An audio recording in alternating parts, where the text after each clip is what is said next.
welcome everybody to this panel discussion. Rhonda and I have been planning this for, I guess, like 7 months now. Yes, Yes. And so we're really honored to be able to introduce this panel this afternoon that is really focused on talking about home and housing and affordability in Florida, across the region. And so we're honored to have our esteemed panelists, moderators, and panelists here today. And so we're going to just do a quick introduction, Rhonda and I, of each of the moderators and panelists. You just heard from the moderators, but once we've introduced them, we'll walk off and the moderators, and we have the panelists give a presentation just briefly, and then we'll start some discussion and then open it up for Q&A. So as he mentioned, we don't have to, Jeff's already introduced the two moderators. They were graciously agreed to extend their time here and to be the moderators of this panel that extends the concept of home and how design can impact community. I also like to share that Angie is the third woman to receive the Gold Medal Award. So thank you, congratulations.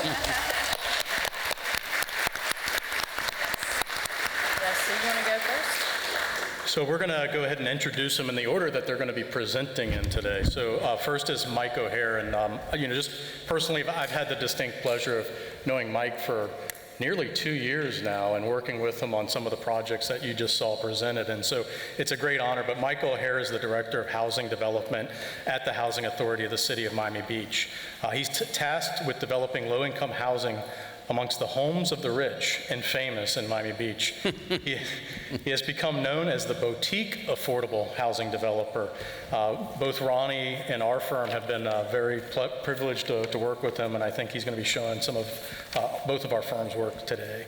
But he's focused on smaller developments of 10 to 30 units and some specific target groups, and this has allowed the Housing Authority's projects to be seamlessly integrated within the fabric of Miami Beach. Okay, as Jeff mentioned, we've been working on this panel for a long time, and we wanted to represent different scales from different areas of the state. And when we finally agreed to that organization, I was really excited. I had just not too long ago toured this project and was able to kind of twist his arm a little bit to be a part of this panel. But Mr. Huffman, Craig Huffman, AIA, is an award-winning architect with over 35 years of experience in designing and managing a wide range of architectural projects, including urban and affordable housing, mixed use, governmental, medical, and educational facilities, custom coastal residence. He's a principal in Huffman Associates Studio for Tallahassee. And not only that, excuse me, Craig Huffman is a professor of architecture at Florida A&M, which makes him a colleague. I also teach there. He's been a role model for me, both as a professor and an architect, and more than that, a mentor. But here, let me do it this way. Who in here today is an alum of FAMU, School of Architecture? Stand up for me. Stand up for me.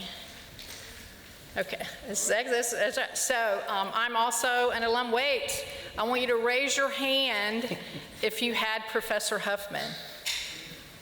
Wow. There's your legacy. I know, thank you. Okay. So just to add a little bit to this, most of you probably know I'm also a professor at Florida Atlantic University, and so when I got Craig's slides, there were 32 of them in an 8-minute presentation. He has assured us he would get it done in 8 minutes, so I'm going to hold him to it. So, I'm a professor too, and I know how that can be. But our last panelist is Mandy Bartle, and I've actually had the distinct pleasure of working with Mandy as well on some affordable housing projects that we've been doing in Deerfield Beach. And so Mandy Bartle is a visionary with the proven ability to shift community outcomes. Early in her career, she published over 30 reports identifying strategies for distressed areas, resulting in over $15 million in investments in South Florida for underserved communities. 15 years ago, she organized South Florida's first regional housing conference, first countrywide housing needs assessment, and the first coalition of businesses, community groups, and governments to address affordable housing. The efforts resulted in the formation of the South Florida Community Land Trust, in which she now serves as the executive director since 2010. Under her leadership, The organization has developed in more cities than any other land trust in Florida, and it currently has 475 units in the pipeline. Mandy holds a bachelor from Carnegie Mellon University in architecture and urban studies, where she has completed graduate coursework in public policy and management. So without further ado, we're going to hand it off to have our first speaker, Mike O'Hare, up to the podium.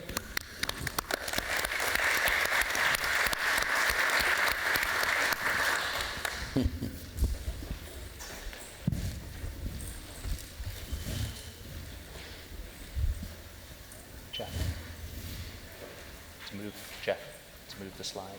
Just, there we go. Okay.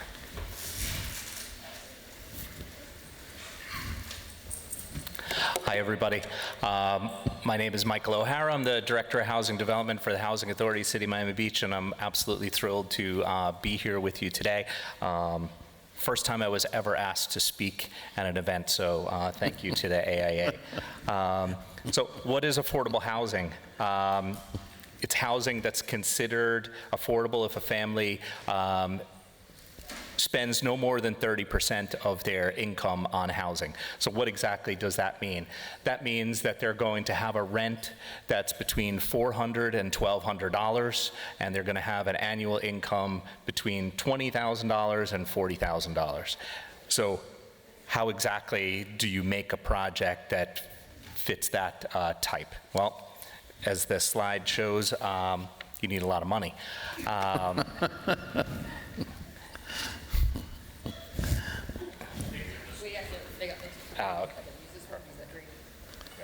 Okay, perfect. So a lot of money. Where does it come from? Comes from a variety of sources, but mainly from the Florida Housing Finance Corporation, which is a state agency, from US HUD, and for the city of Miami Beach, it would come either from the city itself or through Miami-Dade County. The Florida Housing Finance Corporation has a variety of funding sources, including low-income housing tax credits, tax-exempt bond financing, a new product called SALE, which is a state apartment incentive loan program, and they also have the National Housing Trust Fund and some home, and if there is a local disaster, the federal government sends CDBG disaster recovery funds to Florida Housing Finance Corporation for new projects. US HUD provides Section 8 vouchers and also funding through the home and CDBG programs. Miami-Dade County also has home funds that come directly from the federal government, and they also have two of its own funding sources, surtax funds and affordable housing trust funds, that it's a tax that's put on commercial development to go directly towards the development of affordable housing. And the city of Miami Beach has home and CDBG funds that come directly from the federal government. So those funds are normally structured as a low-interest loan, 0 to 1% interest. Most times it's structured as an interest-only loan with a balloon payment after 30 years, which allows the owner or the developer to refinance the project at that time. But there's a lot of strings attached. Most of the money requires the development to be affordable for 50+ years. And with that, no additional dollars can come in, no additional federal dollars can come into that project while it's in the affordability period. So these projects need to be built to last, and most times these projects will include 6 sources of funding, and we have to balance the requirements of all of them together and make sure that they all work and meet the requirements of all the different funding sources. So my job at the Housing Authority, we have some new construction projects that we've built, and we also have some rehabilitation projects, but I focus the presentation mainly on the new construction projects. The first one that we were involved with is the Stephen E. Chaikin Apartments in the South Point area of South Beach, one of the most expensive real estate markets in the entire country, where condo units normally go for a minimum of $1 million for a 1- and 2-bedroom apartment. This project was our first project and represented the first affordable housing project in the city of Miami Beach since the 1970s. And to say it was a learning experience would be an understatement for both myself and the architect, Ronnie Mateo. So we started off, we read the code, we read all the requirements, and we thought we knew what we were doing. And then, as Ronnie can tell you, we were met with what's called the legislative intent. Which unfortunately is not written down anywhere. So we thought we were reading the code correctly, and we were surprised to hear that there was something that they termed the legislative intent, that that's not really what they meant when they wrote that, and this is what you need to do. So it was a successful project. It has won design awards from the AIA and also planning awards from the American Planning Association. So the project has essentially 6 sides. It wraps around the corner building.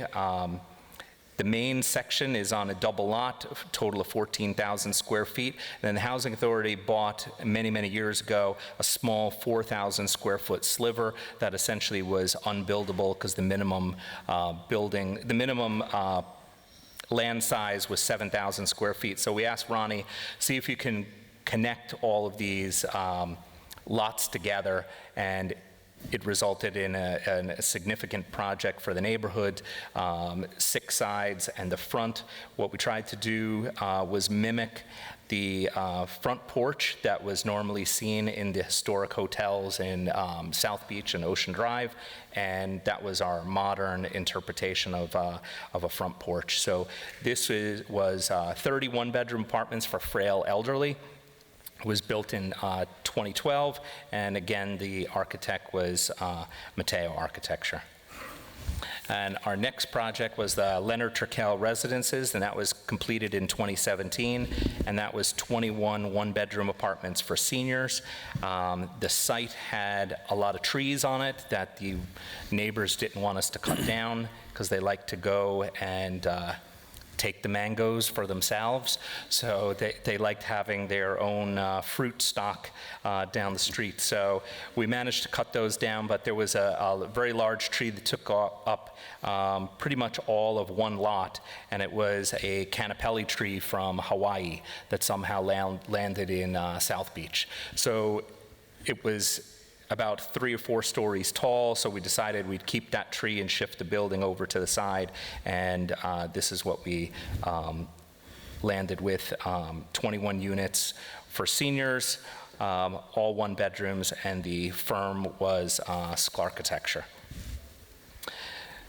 So those 2 projects kind of was the impetus for the new projects that we have in the northern section of Miami Beach. What we heard from all the residents was, why are you only doing these things in South Beach? We want these things in North Beach.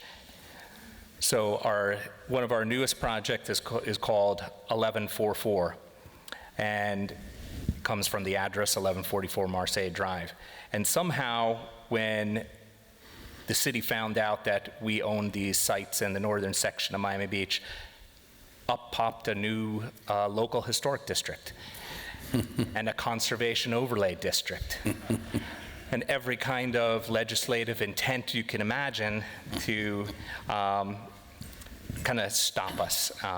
But we fought through. I went to every meeting. I explained to them that what they were proposing didn't work.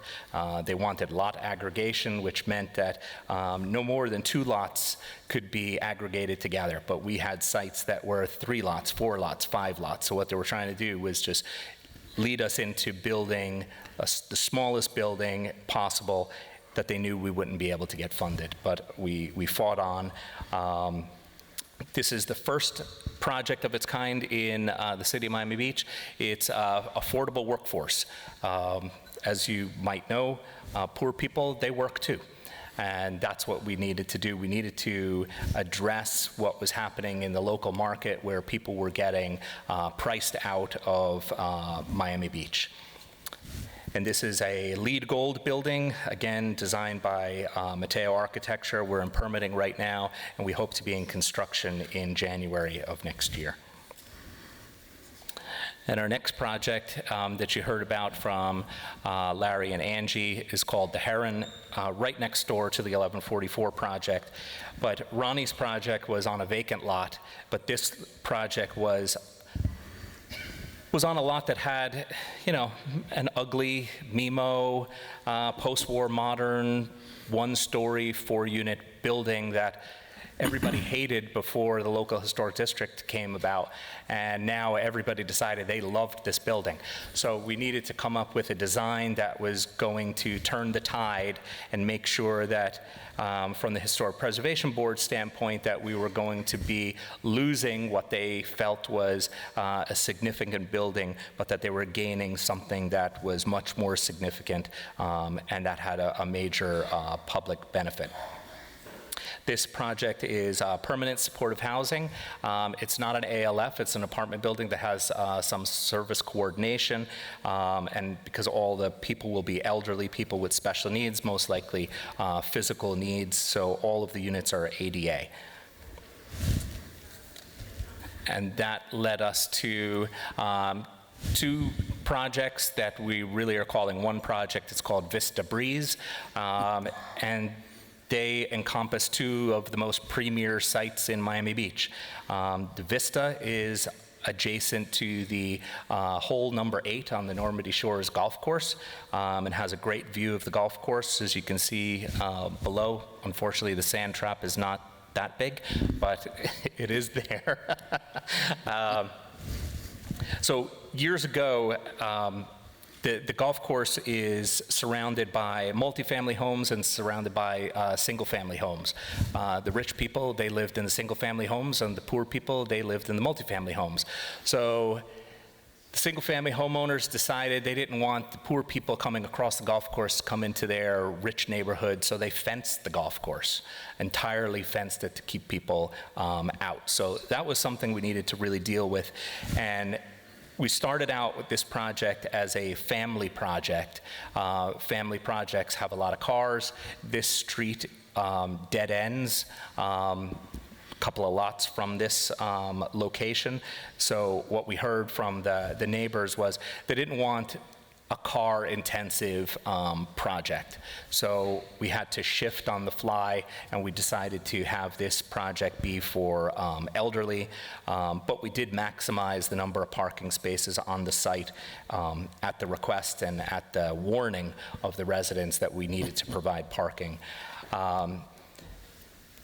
These two buildings, the Vista and the Breeze, have a little bit of that MIMO touch with some repetitive designs. MIMO in Miami Beach, there were a number of architects that designed in that style, and they repeated the designs across different streets. So that's why normally we would have projects that were very, very unique, but this would follow the repetitive nature of the MIMO district. So this project, the Vista, overlooking the golf course, has 49 studio apartments for seniors. And the next project is the Breeze, and it's a waterfront site, and this has 70 studio apartments for seniors. We are in the process of construction drawings for both of those projects, and hopefully, I'd say within 9 to 12 months, we'll be in construction. And now I'm left with slivers of land to build in Miami Beach, because we're a built-out community. So I managed to find a small triangular-shaped lot in Miami Beach that a normal developer would only be able to build 1 or 2 units, but with the code requirements that we have in place now for affordable housing, we can fit 12 studio apartments, but no parking on site. So we're in the process of selecting the architect and trying to come up with the project financing. So that's me driving the affordable housing development ambulance that everybody thinks that there's a crisis, but unfortunately they put loads of roadblocks in front of affordable housing developers. So things that we have dealt with that we felt were impediments that we worked mainly with Ronnie Matteo in addressing when we were doing that first project back in 2010 to 2012 was unit sizes. The code had a minimum unit size of 550 square feet, but it also had an average unit size of 800 square feet. So in order to build a small unit, I had to build a mega unit, and that wasn't making any financial sense. So what we did was we approached the city, and we said to them, look, you gotta do something for us, make the minimum and the average the same. So after a lot of reluctance, they did that, and they have the minimum and the average to 500 square feet, 550 square feet. But then after we built those first two projects, the Chaikin Apartments and Turkel Residences, we heard from our residents that although they liked the one bedroom, they wanted a smaller unit. And the reason they wanted a smaller unit costs less in rent than a one bedroom unit. So we can't make a 550 square foot studio, so we again went to the city and said, look, that doesn't work. Let's reduce it to 400 square feet, which is a typical studio apartment in Miami Beach. And the reason for that is there's a spread between the rents on a studio and a one bedroom unit that can range from $100 to $200 depending on the program that we use. So that's something that came from the residents saying, look, we like our apartment, we like what we're doing here, but you got to help us out with the rent. So we don't mind going smaller if we can pay less money. Miami Beach offers a density bonus of 80% for affordable housing projects, but then they have a little thing called floor area ratio that kind of works against using the bonus, and they also have height limitations that allow us to be tapped out at 4 stories. So the bonus does help a little bit, but not in the manner that we would all think that it would. Parking, when we started the Mateo project, started with 1.5 parking spaces per unit. A lot of affordable units, seniors and low-income residents, they don't have cars, they rely on public transportation, so the 1.5 spaces per unit didn't make sense. So they reduced it to 1 space, then down to 3/4, then down to 1/2, and then we got them down to 0 only for elderly projects, not for family projects. So the family projects remain at 1/2 space per unit, but we got them to reduce parking to 0 spaces for elderly projects. But like that commercial, it's not your father's Oldsmobile. Your father still drives his Oldsmobile, and so do the residents in our project. So we need to provide parking. A carless project is going to be a disaster in Miami Beach because there's nowhere to park. It's a built-out society, and most of those buildings from the 1950s, they don't have parking on site. So street parking is important, and without that, you really need to provide parking on site. The lot aggregation, we got them to remove that requirement only for affordable housing projects. They do have it in place for all other types of projects. And we tried to get them to address this legislative intent and trying to get them to work with us. And I think after the number of projects that we've done so far, the legislative intent has changed to our benefit. The code didn't change, the words didn't change, their attitudes changed, and realized that they really wanted these types of projects, that they weren't as bad as they seemed.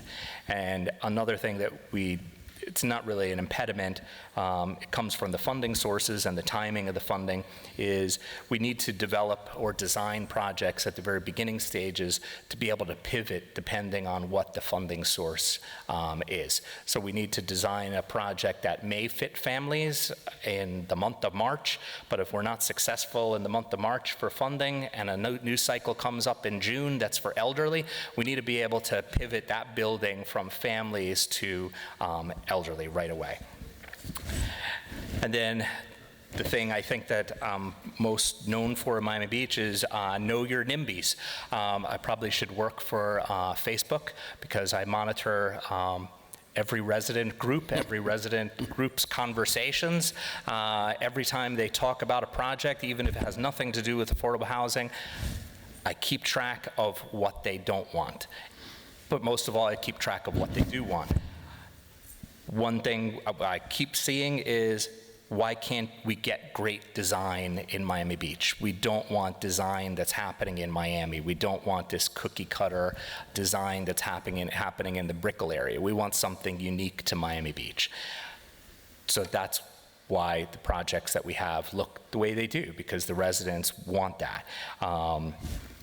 They want parking, and they want housing for seniors. They want housing for people that are getting priced out of the market, because a lot of the people that are complaining are the people that are getting priced out of the market.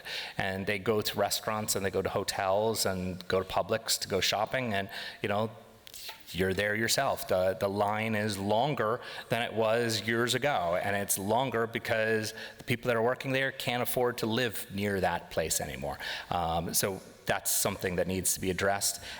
So definitely when you're starting out, know who the NIMBYs are and try and address them from the get-go. We've been very successful. Our last 3 projects went before the Historic Preservation Board, and in Miami Beach, those are the architects or the people of death for a project. They don't approve anything, and they unanimously approved all of our projects, and they actually thanked us, which was shocking to everybody. So know your NIMBYs before you start a project. So thank you to everybody for listening, and I'll pass you on to the next panelist. Thank you.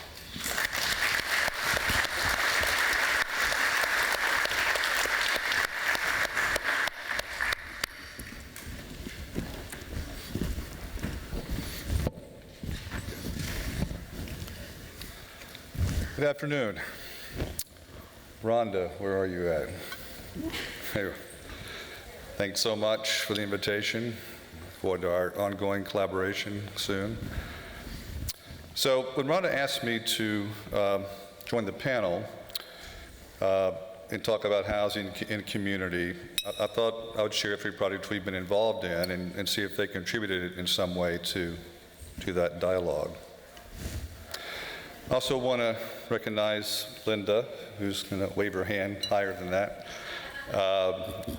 She is a designer, works in our office, and she was a big part of the 3 projects we're going to share today. So there's 3 case studies. I'm going to make this too academic. We're going to call them a large, medium, and small. The one on the left is in New Orleans. It's over a $200 million project and 23 acres right in the heart of near the French Quarter, or adjacent to the French Quarter, not in the French Quarter. And then a tiny house community in Tallahassee, smaller, about 130 tiny homes in a community building and community facilities. And then an infill, urban infill prototype we're working on that we're going to hope to develop ourselves, and we'll see how that goes.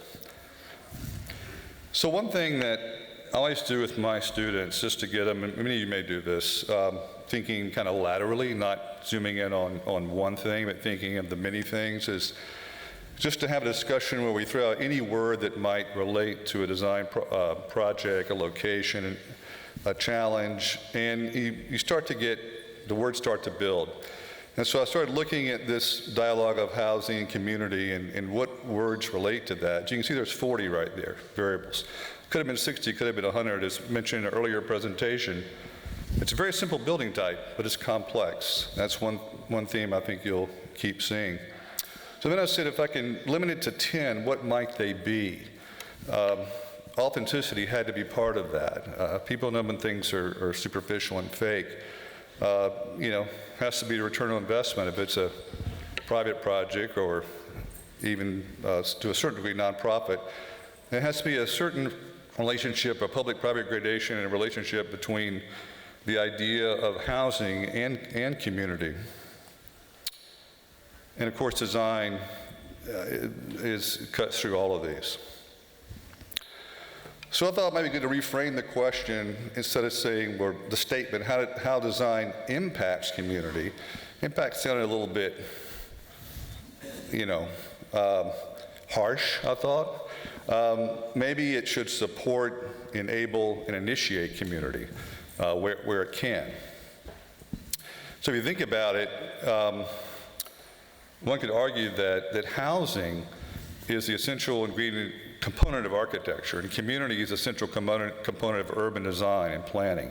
So we're dealing with two of the primary issues that architects deal with.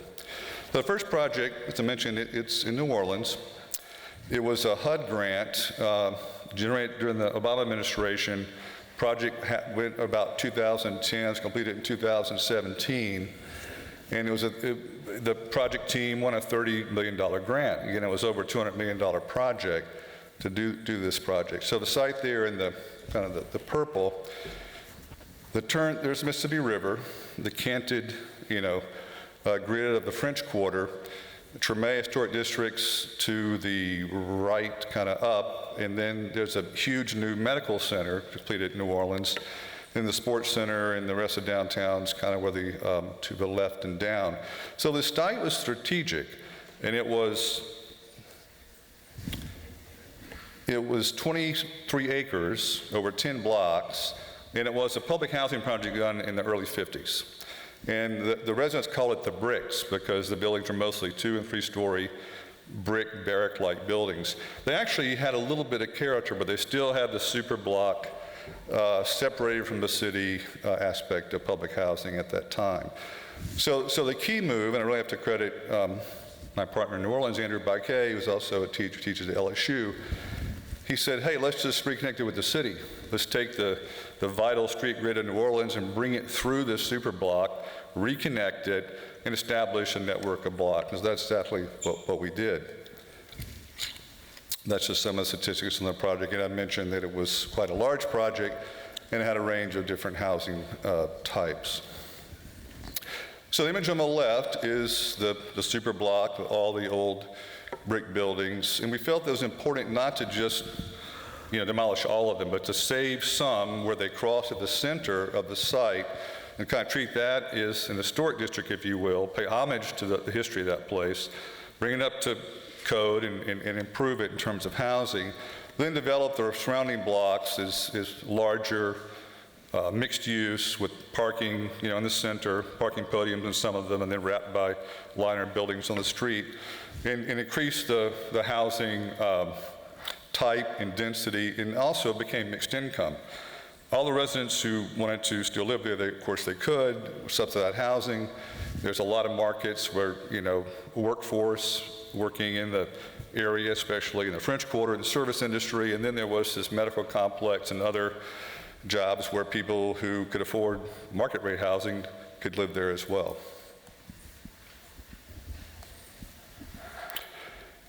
It's adjacent to one of the most, significant historic districts in the country, the Quarter, and also near Treme. So there are some design standards on the perimeter streets. So we just did a whole series of pattern studies and looked at the context and created the new buildings, street wall narratives with those historic patterns in mind. These are some of the studies, and then here are some of the results. Again, these are the new buildings. Upper left is renovated old buildings. Second project is the dwellings in Tallahassee. It's a tiny house community, and we were fortunate to win a state design award a couple years ago, AIA, for the design and sustainability. It's unique in that, in addition to the tiny homes you see in the kind of upper middle image there is a community building, a community center. There's actually vocational training, there's a hydroponic greenhouse. And so the community, this is the location, it's not like New Orleans, it's way on the west edge of town, kind of in some of the more affordable land. So we had to really create, let me go to this slide.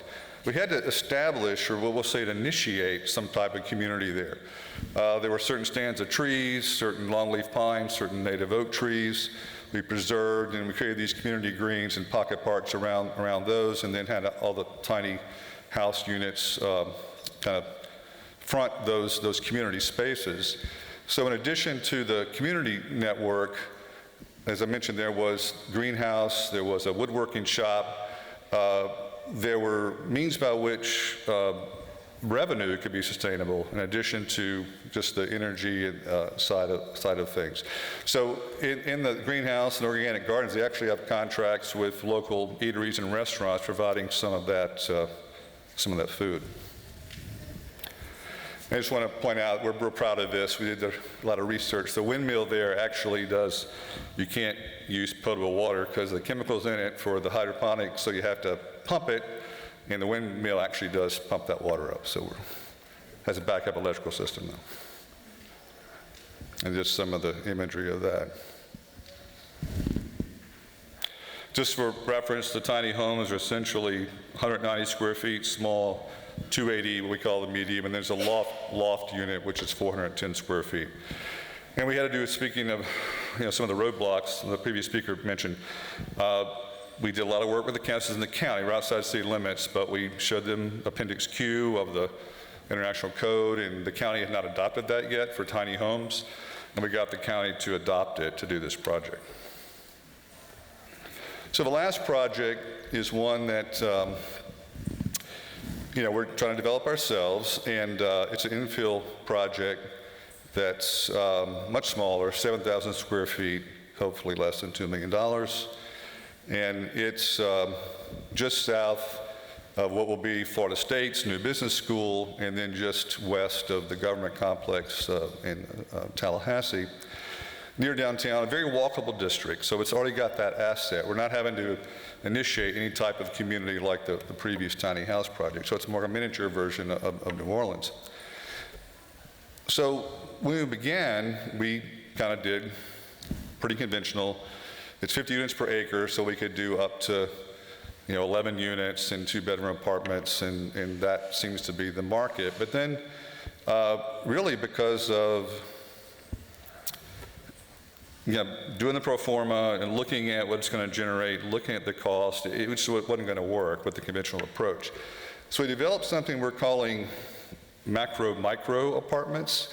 Micro in the sense, just like you would maybe see in a larger urban center, a 300 square foot suite that includes, a kitchenette and a little living area, your own kind of private deck, in this case, the kind of angular ones to the right. So someone, if they want to get away, they go into their little pod there, their studio. But then there's a 600 square foot area shown in the yellow that has the typical communal uses of kitchen, dining, living, laundry, and then a larger deck. And it might be a group of friends or roommates, or it could be maybe someone that you don't know so well, but that's okay too, because you can escape to your private area. So essentially, when you look at the square footage and cost of a typical, 950 kind of with the private bath, closet, 2-bedroom apartment, this is 1,800 square feet. Not a lot less, but it's less than if you put two 2-bedroom apartments together. So essentially, we're shaving some square footage off, and if you replicate that, it becomes a row house, or becomes different typologies, courtyard housing, or even go vertical. The bigger you get, the more square footage you're saving, and it ultimately becomes a 20%. Once you get 200 units, you're at 20% savings, which is pretty significant. And the community side there is that that public-private gradation, we think, has been improved, because you have a larger, better private unit, and you have a larger, better shared program area. And just some images of that project. It's still on the, evolving right now. That's the parking side. So we hope that, at the end of the day, this work somehow does support, does enable, does initiate, has some contribution to that dialogue of housing and community. Thank you.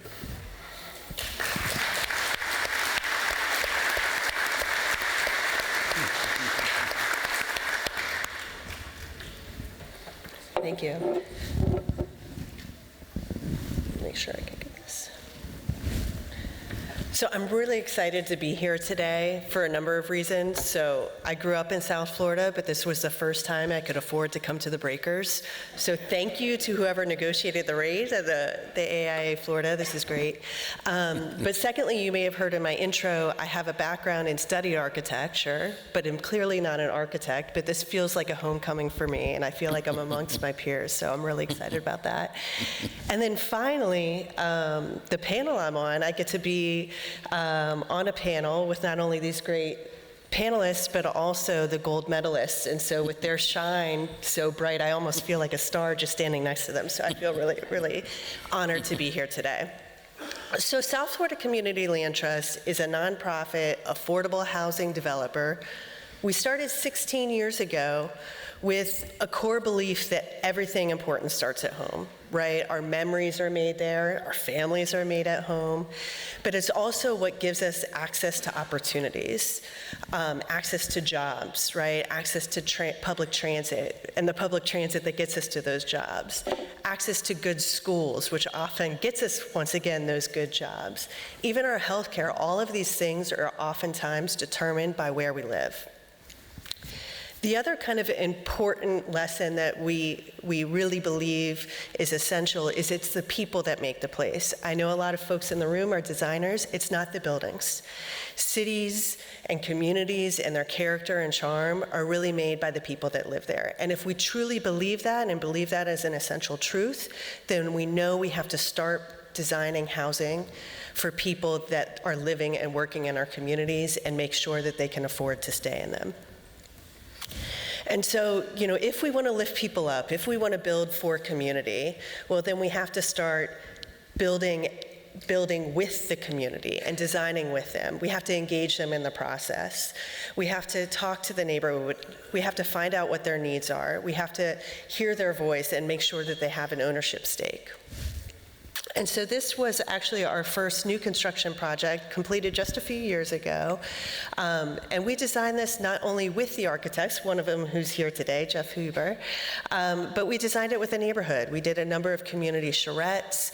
We knew we wanted this to be a green project, but we didn't quite know what that meant, right? So we asked the neighborhood what things would be essential. We heard things like they wanted front porches and open space. And so we all incorporated that into the design. It was a family neighborhood, so we made sure the homes were 3- and 4-bedroom homes that could fit growing families. We also tried to incorporate some of the history of the community. This was a neighborhood settled in large part by Bahamians, and so both the typical archetypes found in South Florida and in the island communities were brought in, as well as even kind of a play on those Bahamian shutters that you see here on the cover. These homes were sold to income-qualified buyers, all earning less than 80% of the median income. They were sold for less than $200,000. And what we heard from those people is that every single one of them was paying less to own their home than they were paying to rent. So this became kind of really a way to lift them up out of poverty in the community. The other interesting thing was that this neighborhood had not seen any new development or new construction in close to 30 years. And since we built these homes, there's now been at least a half a dozen other single-family homes that are being built on some of the other vacant lots in the neighborhood. This project is getting ready to start. It's through permitting, which was obviously a big hurdle, and we are in the process of finalizing those last couple pieces of the capital stack to get going. But this also, we involved the neighborhood. We partnered with another local nonprofit that had been in the community for more than 35 years. We talked to their pipeline of potential home buyers and asked them what they wanted to see. We were originally considering the site for rental housing, and we heard, no, we need home ownership. There's absolutely no opportunity for us to own our home and stay in Little Haiti. And so that's what we did, and that's what we've been working on. You can see the design really brings together a little bit of that Nemo architecture in Miami, but also incorporates kind of the roots of Haiti with some of those railings and balconies that you see throughout the island. These homes will all be, this is going to be 13 units. It's a mix of 1-, 2-, and 3-bedroom townhouse design. We have not finalized the price because we're waiting to finalize that capital stack, and obviously everyone knows pricing's very volatile in this market, but they will all be affordable homes. We're looking at a mix of income, likely 80%, and we may even go up to 120% of the median income for the sales of these homes. This is our opportunity to preserve the culture in Miami. The neighborhood's Little Haiti. It's rapidly gentrifying, and if we don't do something about it, there will be very few Haitians left in Little Haiti. Many of them have already started moving out, and we heard from some partners, well, they're all in North Miami anyways, why don't you just start building there? And for us as an organization, we felt it was really important to preserve that culture and give them an opportunity to stay. So, as an organization, I shared with you a little bit about some of our core beliefs, and we've been incorporating those into the design and the building of our homes for the last 16 years. And we do that because we are committed as an organization to ensuring that prosperity is equitably available to everybody, right? The way we do that is through affordable housing. We do both home ownership and we do rental housing. We build new and we renovate existing. And we've done single-family homes, and now we're at the point that we're really excited. We're going to start being able to do some large-scale multifamily development that will be over 100 units projects going forward. But what's most important, no matter what type of home we design, we put all of those units into a community land trust to protect the affordability forever. For those of you who have never heard of a community land trust, I'll give you a quick background. Basically, it's a nonprofit organization that owns the land in trust, right? We separate legally the ownership of the land from the improvement above. And we use a 99-year ground lease to preserve the affordability forever. That's the legal document that we use. It can be done in rental, and it can be done in home ownership as well. In rental housing, we own the land, and we are looking to partner and co-develop the housing in the vertical part. But because we are a co-owner in this, we can dictate and make some decisions to protect the affordability so that those units don't get lost and eventually become market rate.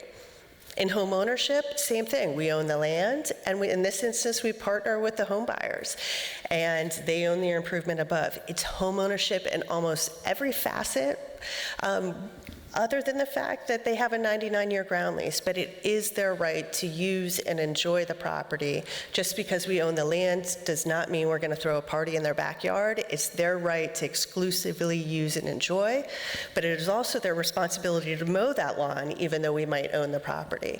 The biggest key difference between traditional home ownership and community land trust home ownership is really at the point of resale. They didn't buy this property at market rate. They can't sell it at market rate. It's that simple, right? And what we teach them in some of our home buyer classes is that this is their opportunity to pay it forward. When they sell the home, they'll be giving that same opportunity to somebody else like them in the future. And this idea of owning the land, the roots really started in the civil rights movement. And one of the first land trusts, if you're very interested, if you're a history buff, there's a good video that you can watch, Arc of Justice, that talks about the first community land trust that was formed. But I am going to give you a little spoiler alert, because I'm going to tell you a little bit about what happened. But what had happened is there was all these activists, folks had gotten the right to vote for the first time ever, and so they went out and were knocking on people's doors and getting them out to vote. And then when those black families went out to vote, they came home with an eviction notice. They were gone. Their white landlord said, sorry, we told you, we didn't want you to vote. You didn't vote for who we wanted you to. So now you're out, you're homeless. And so these same activists said, well, you know what, we thought that we were empowered when we got through a right to vote. But that's not enough. We have to do more. We have to have an ownership stake in the community. And so if you think back to the 60s, it was very difficult to get a loan if you're black. And so they said, if we can't get a loan to buy our land by ourselves, maybe we can come together, we can organize, and as a collective and as a community, we can own our land. And so that's what they did. And I bring it up today because there is some relevance in today's market. What we're seeing in the rental market is that renters really have no control. Rents are going up by hundreds of dollars each month because the market has allowed them to do that. And, in some instances, rents are even doubling. And when people can no longer afford that, they become homeless, right? If you can't afford to own your home, then you can rent. If you can't afford to rent, well, where are you going to go? And so we like the idea of using this model again today so that we can collectively, as a community, come together to buy back the property, to own the land, and find a way to protect the affordability forever. So that's what I've got, but I do want to share one final story, even though I don't have a slide for that. And that's because I shared a little bit about, why we do what we do and a little bit of how we do what we do with the Community Land Trust, but I'm feeling inspired being in this room here today. So I want to share with you where we're doing our work. So clearly, South Florida Community Land Trust, we're working in South Florida. But this property was built by the heirs of Henry Flagler, and he's the guy that built the railroad here in Florida, right? He was only planning to come as far south as Palm Beach, right? And that was until a woman, Julia Tuttle, who, for those of you who don't know, she's the only female to have founded a major U.S. city, which is Miami. And she got him to come down with two things. So one, during a freeze, she sent him some orange blossoms from Miami. And she kind of said, how about them apples, right? All those, how about them oranges, right? And so she said, come on down, the weather's fine, we don't have a freeze going on. The second thing she did was she gifted him some of her property, and she encouraged her neighbors and other wealthy families in the community to do the same, because she knew the power of land and the importance of owning land. And she also knew that the only way to get enough people into Miami to make it incorporated as a city was to get the transit in and to build the rail, and to build the rail all the way down to Miami. So that's what they did. But what happened once that rail went all the way down to Miami is a lot of the white settlers came in and they moved east to the beach. I get it. It's beautiful if you look out the window.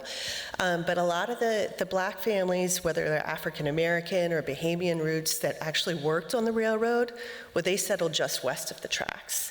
And so you see that kind of spine of distress throughout South Florida, where you really see this dichotomy of neighborhoods where you have high renters, you have high poverty rates. And those are all those communities just west of the tracks. Well, that's where we're targeting a lot of our work. But the other interesting thing is they're close to transit, right? And we know that people that need affordable housing also need transit. And there's one other really, really important thing about working on that corridor. Whoever built the railroad was smart. They built it on the ridge line, which Florida in general is not that high above sea level, but the ridge line happens to be the highest elevation in South Florida. And so for us as an organization now, by targeting those neighborhoods, we're targeting communities that have been distressed and left behind for a long time and making investments in those communities. We're putting people that need transit and public transit close to those lines. And finally, we're putting some of the most vulnerable populations in the least vulnerable areas, just inland, a little further away from some of the hurricanes, but also on the higher ground that are less prone to flooding. And so I wanted to, even though I didn't have a slide for that one, wanted to make sure that I share that with you guys as well. Thank you.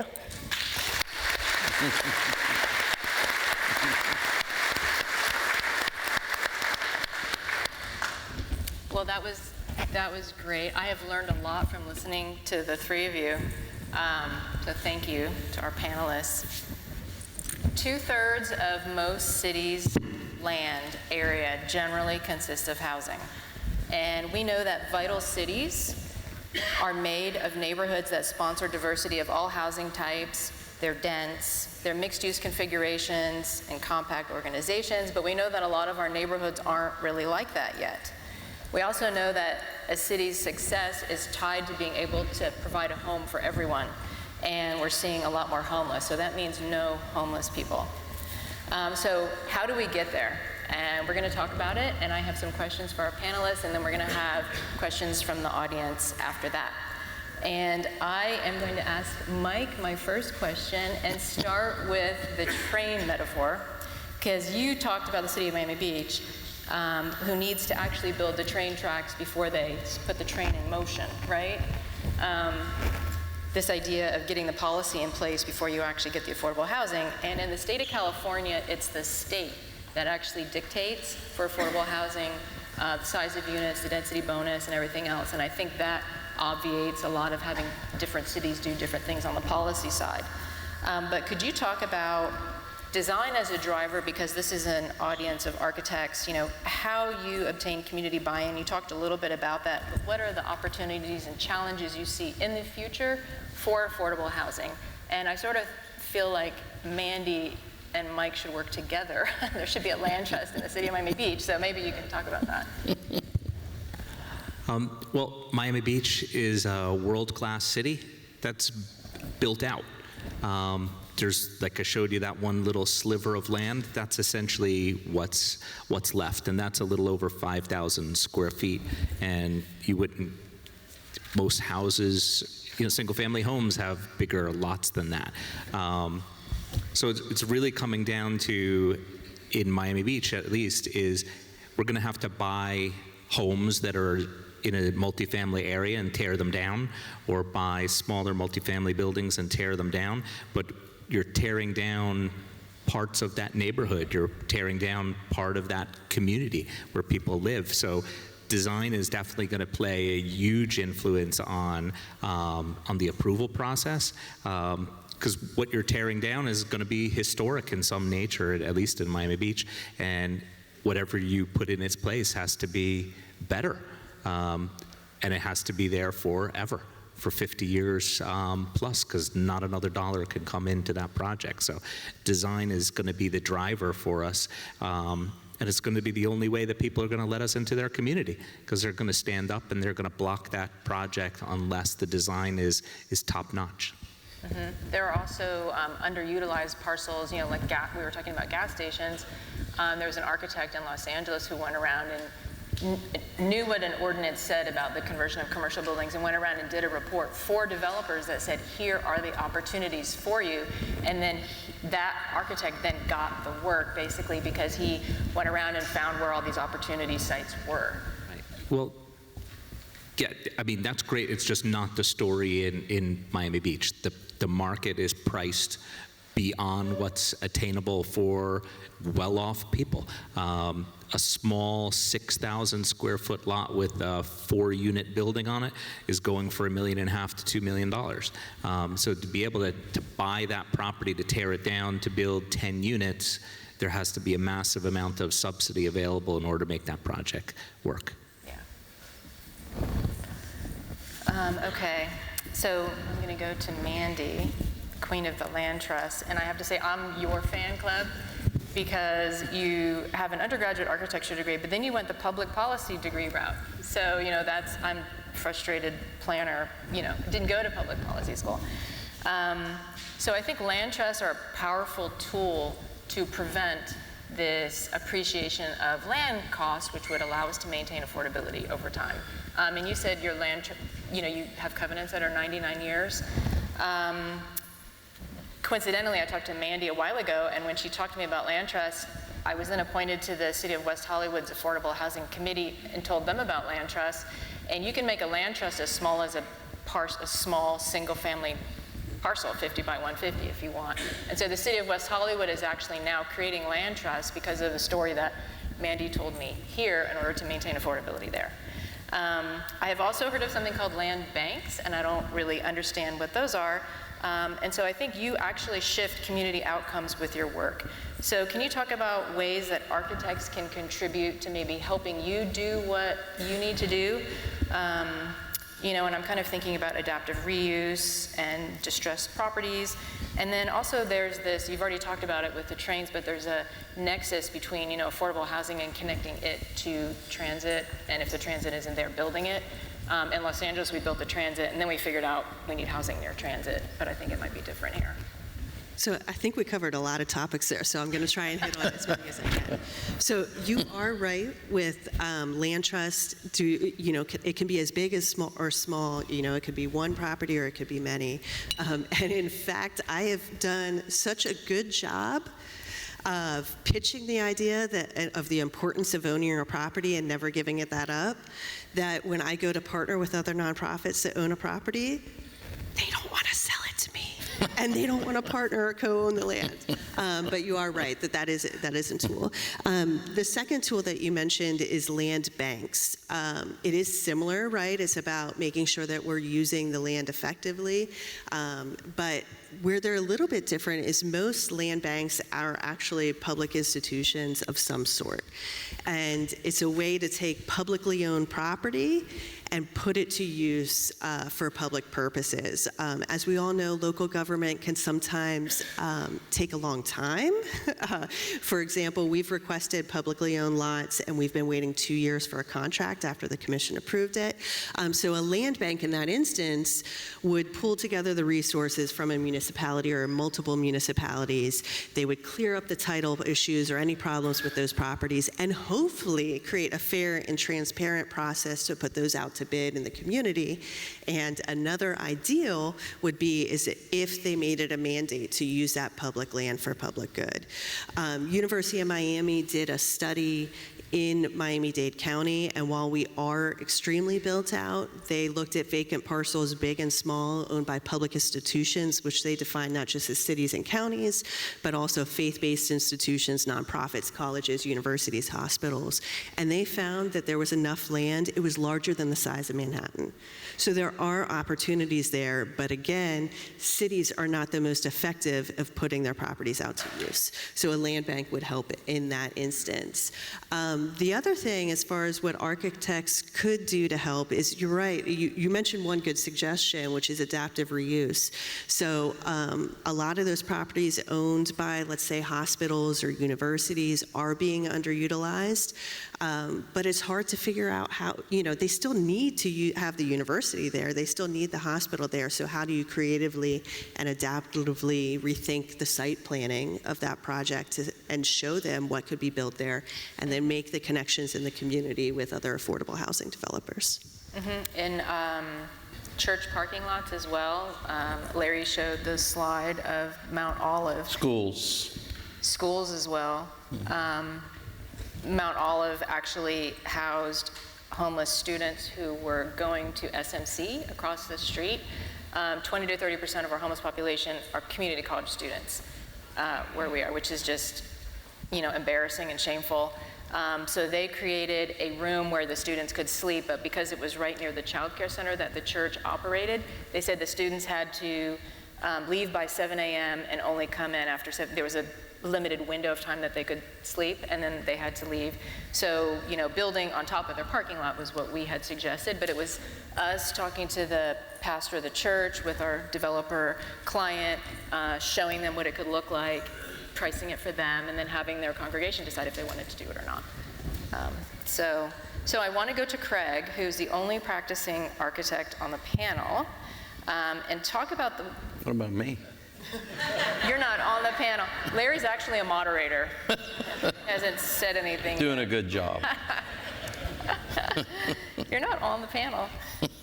And talk about ways that architects might be able to do what you've done, which I think is actually kind of create larger communities. And I'd kind of be interested to hear how you actually came about getting those projects. And then I don't think any of them were land trusts. And so how did that come about? Well, the tiny house community was not a land trust, but it kind of functions, I think, similar as I understand it, because it's the attorney working with the group called it a land condominium, because the tiny homes, they're like little fee simple separate cottages, but the residents lease them like an apartment, just to kind of keep the control of everything, because they're so close together. So I think that was called a land condominium. But how we got those projects, I mean, it's not at all because we're experts in housing. I can tell you that.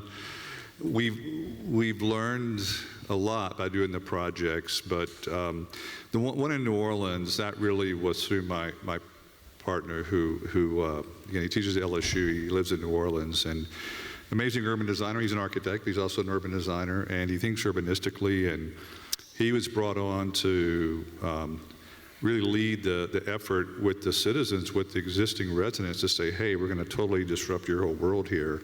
We're going to bring streets through here. You're going to get vouchers to live anywhere you want to, anywhere you want to. Public housing in New Orleans within 20 miles.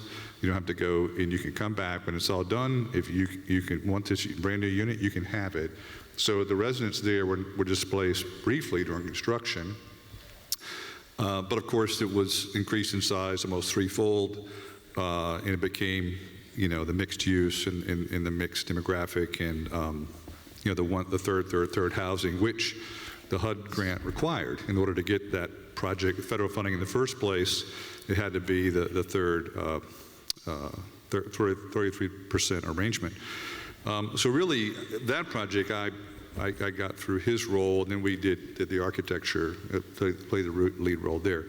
On the tiny house community, it was the underwriter of that, a gentleman who has done a lot of great things in funding things in Tallahassee. He funded the homeless shelter, and he was looking at ways to have transitional housing for people who had kind of got on their feet and they were ready to have a place. And he thought the tiny homes would be it, but it just became too expensive to pull it off. So these apartments became transitional housing, and then for people who, were employed, but maybe, they still needed some assistance, they could qualify for the tiny homes.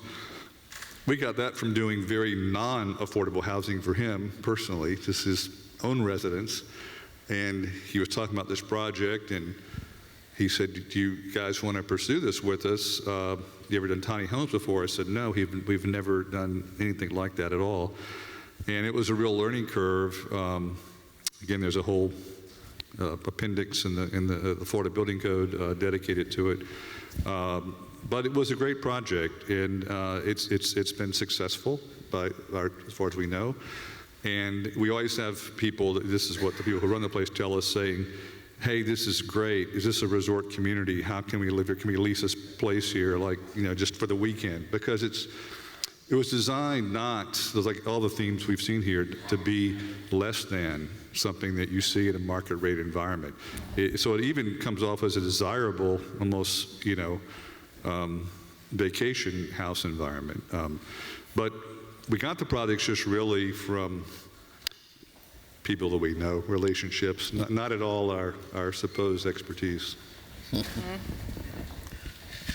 Ask question. Okay. Jeff is telling me it's time to open it up. The audience questions. Open it up to the audience for questions of the panelists. So, someone has their hand up. I have a question for Mandy about the Community Land Trust. It's me, right? Yep.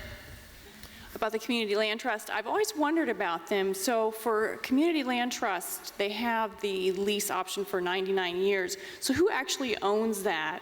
And is there ever the possibility that whoever owns it could say, okay, I know your 99 years isn't up, but I want to use the land for something else, so you guys I'm sorry about your house, but you got to go.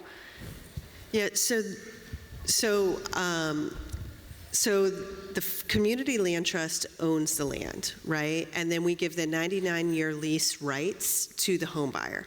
It's actually renewable, so technically it could go beyond 99 years, but if there's an attorney here, they probably know why, but I guess the longest legal time frame you can give is 99 years, so we renew it with every subsequent buyer. But they cannot change the use, right? That is a restriction built into the legal agreement in the ground lease. They also can't sell it to somebody else, or to somebody that's not an income qualified buyer, I should say. So it must remain an income qualified house. They also can't just flip it. They don't get to determine the price point that they want to sell. It's not whatever the market will bear. There is a resale formula built into the ground lease, which again is a legal document. Different land trusts have different resale formulas. Ours happens to be that any of our home buyers get 10% of the market appreciation. It doesn't sound like that much, but the reality is the way the market appreciates right now, we can't really give them more than that or it won't be affordable for the next buyer. Every once in a while in our home buyer classes, someone will ask, well, what do you do with your 90%? We don't get it, right? It stays in the house to keep the value as low as possible so that the next buyer can afford to get in there. But the whole intent of a community land trust is that it cannot be used for something else. And in my organization's bylaws, which again is another legal document, I can't just say I want to do something else with the land either. There's a legal agreement that prevents me from doing something else and the home buyer from doing something else. Thank you. I think we have another question. So it appears from the projects that you've shown that there's different funding sources on the different type of projects, from federal to state to local and development types. In terms of the parking per dwelling unit, is that something that's determined by the funding source? Is that something that's determined by the different state or local regulations? And in some cases, I guess, even negotiated with some of the NIMBYs. So can you talk a little bit about how you work through the parking requirements? Is that a question for? General.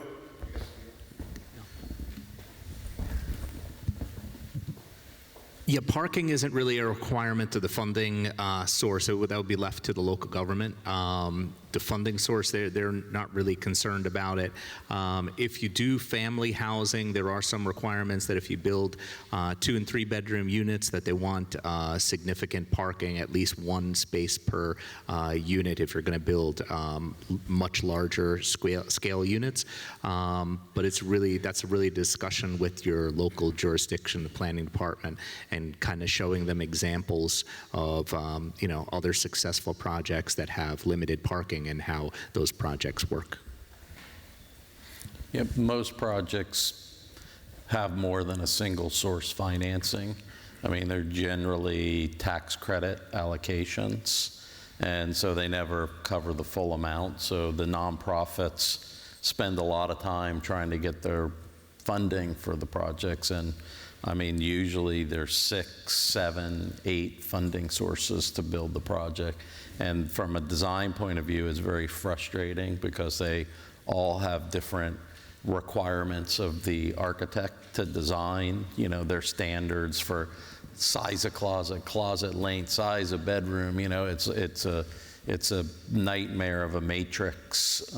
It would be much better if we had a federal program that collected everything, and then we just made a unified, so to speak, requirement. I don't know, maybe you guys can add to that. I was just going to say, my contribution there would be on the larger project in New Orleans, where we were intentionally increasing the density, number of units. Even in a city like New Orleans, it has decent transit with the streetcars and very walkable. We hadn't increased the parking, or the project would not work. Especially for the market rate side of it. So we just created concrete podiums. We wrapped the street frontages with buildings, and there was corner retail, and then stoops and terraces for when there's a private use housing coming down the street. But there were concrete parking, only one level on grade. You're not going down in New Orleans, and then parking on the podium 1 level above. So it's 2 levels of parking, and then the buildings wrapped it each block on the new building. So we got a pretty high parking count that way. And I would just add, so, it is the city code that dictates the maximum number of units you can build in a project, the minimum unit size, the number of parking spaces. But at times, and this is a policy that I'd encourage cities to adopt, they do have affordable housing ordinances that sometimes double the density. Miami, Fort Lauderdale, and certain zoning districts, you can, for every 1 affordable unit you build, you can get another bonus unit. It can be affordable or market rate in the bonus. But the number of units and the size and the bedroom split for us as an affordable housing developer is often then dictated by the funding sources. So you hear a lot about tax credits. That's the biggest funding source that exists, especially for multifamily rental projects. But it's capped out. There's only so much. Your total development cost per unit can only be so high. Your amount of subsidy per unit's only so high. And the total amount of subsidy that you get for a project is only so high. So what often happens is, even if you could build 200 units on the site, you'd only get funding or subsidies for 100 of those units. Or even if the site would support doing bigger units, 2-3 bedroom homes, you get the same subsidy for building a studio apartment, and you have the same total development cost cap as if you built the studio or the 3 bedrooms. So again, sometimes those funding sources end up dictating some of the other details in the project. Yep, we have another question. If you have a family who moves into one of your units and it helps them stabilize their family unit and they become very successful, they get an education and all that kind of thing, and So their income stabilizes and it increases. So they grow beyond your guidelines. Do you ask them to leave at that point? So it depends. So on the rental properties, often you have to recertify them annually. So in that instance, and this is why you see there's this constant struggle with people getting off of public housing, right? They could make just a nominal amount more, but then they lose their housing, and so it's not always a benefit. But in our home ownership properties, you only have to qualify those buyers at the time of purchase. So in fact, our very first home buyers had moved in. They were previously living in a trailer. They moved into our home. They were able to start their own business. They did a home-based business, and then they earned enough that they would not have qualified for the home a couple years later. But they're able to stay in the home ownership properties even if they earn more. And just to add to that, a lot of the programs see that as an impediment to people bettering themselves and bettering their families. So when you get to the higher income brackets and the higher rents, they're not asked to leave, but the rent is bumped up to another category so that they allow the tenant to stay, but they're not at a rent that would be affordable to the other people in the building. So they're not asked to be kicked out, but they do have a little bit higher of a rent. A lot of times it depends on the nonprofit developer. So we work with a developer who never evicts anyone. Doesn't matter what they earn. Once you're in, you're in. So I think it depends on the nonprofit developer as well. Yeah, and if you have any type of federal financing in the project, there are rules against displacement, so they're going to be there as long as they want to be there. Any other questions out there? We exhaust you. Michael? Oh, you have a... Go ahead, yep. Yell it out, Michael. So I understand what Mandy's talking about in terms of you pay. And we work with a number of developers who they just want to do the project and then sell it. And we have a requirement for a certain number of housing units to be affordable that would be affordable for 30 years. And I understand the idea of paying it forward, but on the other hand, for us to buy a unit or to buy a house, it is our way of accumulating wealth. And so by capping it like that, you just can't accumulate wealth in your biggest investment. And I was wondering if there were other formulas for how can somebody who has invested, lived in it for 20 years, can kind of recuperate some of that income, some of that investment? Because otherwise it's like a really bad investment. Yeah, so one thing I always say in the home buyer classes is if you can afford to buy it conventionally, go ahead. Right? And I have to tell you, there's a reason they're in my home buyer classes. It's because they can't. And what we found is, so they would be paying almost double. So those Deerfield homes that were $200,000, I think at the time, market rate homes would have been $350,000. I'm sure it's double now, right, in just a couple years. But we did a calculation. We did a column showing what they were paying in rent and how much that costs. We did a column showing how much they would pay each month if they were to buy their home with conventional financing just on a market rate home that was $350,000. And we showed how much they'd spend each month buying one of the community land trust home. By far, of all the three columns, they were spending much, much less to own our home each month. And so not only I shared that they get 10% of the market appreciation, but they get a couple things that they would not have gotten in those other two scenarios. So one, as a renter, we know you don't get much when you leave, right? Versus a homeowner, you do get everything that you've paid down in your principal. You get your deposit back, everything that you paid up front. So they do make some money there. They make the 10% market appreciation, but perhaps the most important part and the part and the piece that allows them to improve themselves is that monthly savings, right? So in the instance a couple years ago, they were saving about $500 a month from what the rent was. So that's $6,000 a year in their pocket, $6,000 that they can use for anything else, whether it's to go to school, go back to school, whether it's just general living to start a business. Now that number's at least double, right? Because these home buyers were spending less than $1,200 a month, and median rents in South Florida have jumped to $3,000 a month.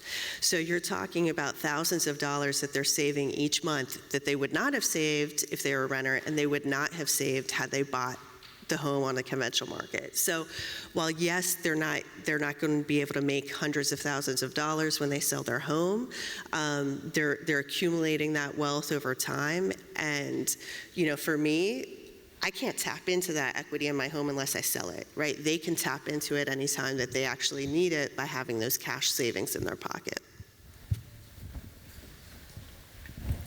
Anyone else? Right behind you with the mic. Oh. One of the things that I guess we're all conscious of is that there's pending new laws that are coming forth regarding maintaining property where you have multiple families or condos and things of that nature. And there are going to be requirements for structural certifications. How do you all plan to deal with that and the money that it takes to sustain properties that are in those categories? Mike, that may be good for you. Yeah, we own a number of high-rise developments that are on Biscayne Bay. If we sold them, we would maybe make $250 million just for selling the building because the land is worth so much. But it comes down to maintenance. You need to maintain these properties. The properties that we have on the water that are high-rises were built in the 1970s, and we maintain them. They're 5-star. We have new elevators, we have new roofs, new windows. We make sure that that property is the Ritz-Carlton of low-income housing, and that's the only way you're going to be able to deal with these new regs that are coming down on structural safety for buildings. You need to maintain buildings. You can't go and say, we're going to push off those repairs off to the future. You got to address it on the immediate basis. You have to, or the building is going to come down, or the repairs come and you're going to need to sell it, and there goes that affordable building. Where does the money come from? Well, you never want to hope for a hurricane, but a hurricane, we had a couple of hurricanes that hit the South Florida area, and the federal government sent down CDBG disaster recovery funds to harden buildings, and we took advantage of that. We got millions of dollars to harden our buildings with new roofs, elevators, things like that. So, like I said, you never want to hope for a hurricane, but those type of disasters come with a lot of money, and you have to be opportunistic to use those funds to improve your property. And a lot of nonprofit developers plan that in at the beginning, so they plan in what it's going to cost to maintain their buildings. And so when we design, we think about materials that require no maintenance, because we know those funds are low, right? But they build that in at the beginning. The budget in the pro forma, there are reserves built into it. I have to tell you, one thing that I'm worried about living in Florida is insurance, because insurance is cutting into the amount that we have in reserves for our property. But you are correct that it is built up front. That's a big variable in the future that we don't know about, yeah. Well, we're out of time. Okay. Jeff's giving So, me that. thank you, everyone. Thank you, everyone. Thank you. Thank you.